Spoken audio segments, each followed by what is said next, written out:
மதுரைக்கு போனா அந்த முருகனை காண அழகர் மலை கோயில் போகலாம். அங்கு குறவழி மாது ஒரு குறி சொல்ல கேட்டு நம்ம குடும்ப வாழ்வில் நன்மை காணலாம்.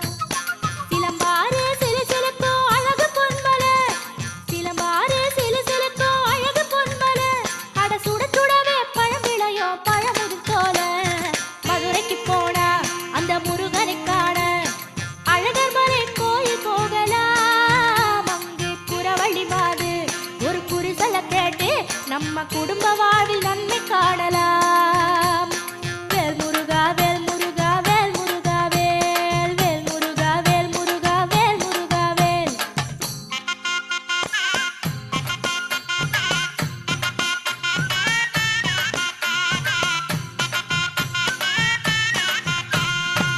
மலையடி வாரம்